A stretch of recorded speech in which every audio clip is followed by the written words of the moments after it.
देश भर में पेपर लीक के मामले आए दिन सामने आते रहते हैं। इस समस्या से कोई भी राज्य सरकार वंचित नहीं है। पहले ये मामले सिर्फ बोर्ड पेपर तक ही सीमित थे, लेकिन अब पिछले कुछ सालों में सबसे ज्यादा पेपर लीक के मामले भर्ती परीक्षाओं में देखने को मिले हैं। चाहे वो राजस्थान एलिजिबिलिटी एग्जाम हो, या फिर Telangana state public service commission, या फिर Assam state level police requirement exam, या फिर Gujarat subordinate staff selection board का एग्जाम हो। साल 2015 से 2023 के बीच राजस्थान में कंपटीशन एग्जाम के पेपर लीक के 14 से ज्यादा मामले देखे गए हैं, जिसके बाद एग्जाम रद्द करने पड़ गए। इस मामले में गुजरात भी पीछे नहीं है। यहाँ पिछले 7 सालों में पेपर लीक के 14 घटनाएं देखी गई हैं। इस पेपर लीक से परेशान छात्र अक्सर सड़कों पर प्रदर्शन करते हुए दिखाई देते हैं, लेकिन उन्हें पुलिस की लाठियों के अलावा कुछ नहीं मिलता था। लेकिन केंद्र सरकार ने पेपर लीक मामले को रोकने के लिए prevention of unfair means bill 2024 लेकर आई है। तो आइए जानते हैं इस रिपोर्ट में इस नए बिल के माध्यम से सरकार कैसे पेपर लीक पर रोक लगाएगी। Prevention of unfair means bill 2024 में किन किन मामलों को शामिल किया गया है। इस विधेयक की धारा 3 में 15 ऐसे कामों का जिक्र किया गया है जो यदि परीक्षाओं के दौरान होता है तो वो गैर कानूनी माना जाएगा, और ऐसे काम होते हैं तो पेपर लीक माना जाएगा।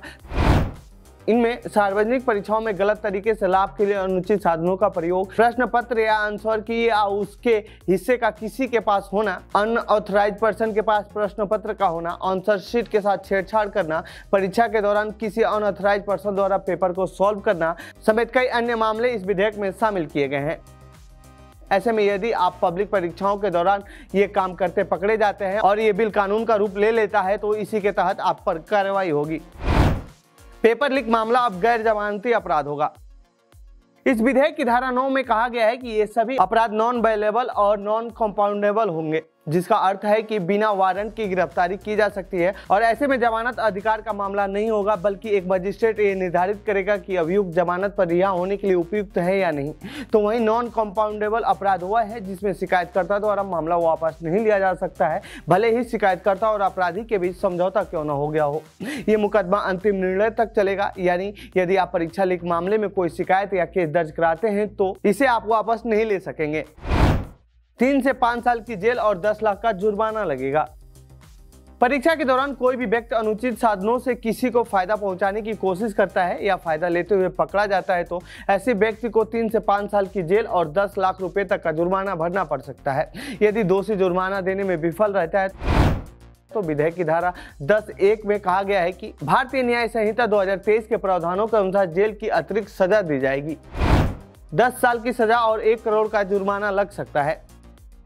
विधेयक की धारा 10(2) के तहत यदि कोई भी एजेंसी जो परीक्षा कराने में सम्मिलित हो रही है और उसे किसी भी तरह से नकल कराने में पकड़ा जाता है तो उस एजेंसी पर 1 करोड़ तक का जुर्माना लगाया जा सकता है। तो वहीं विधेयक में संगठित पेपर लीक के मामले में कठोर सजा का प्रावधान किया गया है। सार्वजनिक परीक्षा के संबंध में गलत लाभ के लिए साझा किसी भी चीज को आगे बढ़ाने या बढ़ावा देने में शामिल व्यक्ति को गैर कानूनी माना जाएगा और इन व्यक्तियों के खिलाफ कार्रवाई की जाएगी। संगठित पेपर लीक मामले के लिए विधेयक की धारा 11(1) में कहा गया है कि संगठित अपराध के लिए सजा कम से कम 5 साल की जेल, जिससे 10 साल तक बढ़ाया भी जा सकता है, और जुर्माना जो 1 करोड़ रुपए से कम नहीं होगा। वहीं अगर पेपर लीक और नकल के मामले में कोई भी संस्थान शामिल होना पाया गया तो उससे परीक्षा का पूरा खर्च वसूला जाएगा और उसकी संपत्ति भी जब्त कर ली जाएगी।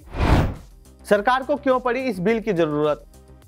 राजस्थान, तेलंगाना, एमपी, गुजरात, झारखंड में पेपर लीक होने के कारण परीक्षाएं रद्द करनी पड़ी थी और इन परीक्षाओं का आयोजन फिर से किया गया था। वहीं दोबारा से परीक्षा कराने पर राज्य सरकार का पैसा खर्च होता है और कई परेशानियों का सामना करना पड़ता है। साथ ही सरकार और स्थानीय प्रशासन को छात्रों की नाराजगी भी झेलनी पड़ती है। द इंडियन एक्सप्रेस की सुकृता बरुआ और आनंद मोहन जे ने अपनी एक इन्वेस्टिगेटिव रिपोर्ट में खुलासा किया है कि पिछले 5 सालों में 15 राज्यों में भर्ती परीक्षाओं के पेपर लीक हुए हैं। इन 15 राज्यों के 41 डॉक्यूमेंट की जांच से पता चलता है कि पेपर लीक के कारण 1.04 लाख से कुछ अधिक पदों के लिए आवेदन करने वाले 1.4 करोड़ छात्रों को परेशानियों का सामना करना पड़ा है। पेपर लीक मामला इन दिनों इतना बढ़ गया है कि दिसंबर में हुए 5 राज्यों के विधानसभा चुनाव में यह सबसे बड़ा मुद्दा रहा, खासकर राजस्थान, मध्य प्रदेश, छत्तीसगढ़ और तेलंगाना में। लेकिन राज्य सरकारों के पास इससे जुड़ा कानून होने के बावजूद भी इसे रोकने में असफल रही थी। तो ये थी पेपर लीक पर केंद्र सरकार द्वारा लाए गए नए कानून से जुड़ी हमारी रिपोर्ट। आपको कैसी लगी ये रिपोर्ट कमेंट बॉक्स में बताएं।